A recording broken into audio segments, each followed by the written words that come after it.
Archives, faits divers. Ibrahim Diallo, l'homme qui a été renvoyé par une machine. Ce n'était pas la première fois que ma carte d'accès était défaillante, j'ai supposé qu'il était temps de la remplacer. Ainsi a commencé une séquence d'événements qui ont provoqué le renvoi de Ibrahim Diallo de son travail, non par sa supérieure mais par une machine. Une fois qu'une case n'était pas cochée, tout le système a donné l'ordre de virer M. Diallo. Ibrahim Diallo a détaillé son histoire dans un article de blog, qu'il espère servira d'avertissement aux entreprises pour qu'elles ne fassent trop d'automatisation. L'automatisation peut être un atout pour une entreprise, mais il doit y avoir un moyen pour les humains de prendre le relais si la machine fait une erreur, écrit-il. L'histoire du limogeage de Ibrahim Diallo a commencé lorsque son entrée dans un gratte-ciel de Los Angeles, où son bureau était basé, a échoué, le forçant à s'appuyer sur l'agent de sécurité pour lui permettre d'entrer dans son étage. Dès que je suis arrivé à mon étage, je suis allé voir ma supérieure pour qu'elle le sache, elle m'a promis de m'en commander une nouvelle tout de suite. Puis il a remarqué qu'il était déconnecté de son système de travail, et un collègue a dit à M. Diallo que le mot inactif était listé à côté de son nom.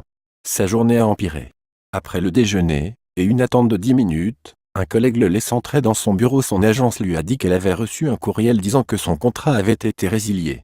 Elle a promis de régler le problème. Le lendemain, il a été exclu de tous les systèmes sauf ma machine Linux et après le déjeuner, 2 personnes sont apparues à son bureau. Monsieur Diallo a été informé qu'un email leur avait été envoyé pour l'escorter hors du bâtiment. Sa patronne était confuse mais désemparée comme le rappelle Monsieur Diallo. J'ai été viré, il n'y avait rien que ma patronne pouvait faire, le directeur ne pouvait rien faire. Ils étaient impuissants alors que je faisais mes bagages pour quitter le bâtiment. À l'époque, cela faisait 8 mois dans un contrat de 3 ans et au cours des 3 semaines suivantes, il a été copié par courriel à propos de son cas. J'ai regardé l'affaire, escaladé avec des titres plus gros et plus alarmants, mais personne ne pouvait rien faire. C'était sans âme, et écrit en rouge ça donnait des ordres qui dictaient mon destin, désactiver, désactiver, révoquer l'accès, escorter hors des locaux, etc. Le système était sans âme et j'étais sa première victime. Il a fallu 3 semaines au patron de M. Diallo pour savoir pourquoi il avait été limogé. Son entreprise subissait des changements, à la fois en termes de systèmes utilisés et de personnes qu'elle employait.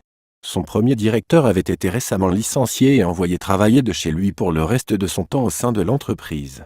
Et, au cours de cette période, il n'avait pas renouvelé le contrat de M. Diallo dans le nouveau système. Après cela, les machines ont pris le relais le signalant comme un ex-employé. Toutes les commandes nécessaires sont envoyées automatiquement et chaque commande déclenche une autre commande. Par exemple, lorsque la commande de désactivation de ma carte est envoyée, il n'y a aucun moyen de la réactiver. Une fois désactivée, un email est envoyé à la sécurité sur les employés récemment licenciés. La numérisation de la carte est un drapeau rouge. La commande pour désactiver mon compte Windows est également envoyée. Il en existe également un pour mon compte Jira. Et etc. Bien que M. Diallo ait été autorisé à retourner au travail, il avait manqué 3 semaines de salaire et avait été escorté du bâtiment comme un voleur. Il a dû expliquer sa disparition à d'autres et a découvert que ses collègues étaient devenus distants. Il a décidé de passer à un autre travail. Son histoire devrait servir de mise en garde sur la relation homme-machine, pensent les experts de l'intelligence artificielle. C'est un autre exemple d'un échec de la pensée humaine où ils permettent que ce soit des humains contre des machines plutôt que des humains plus des machines.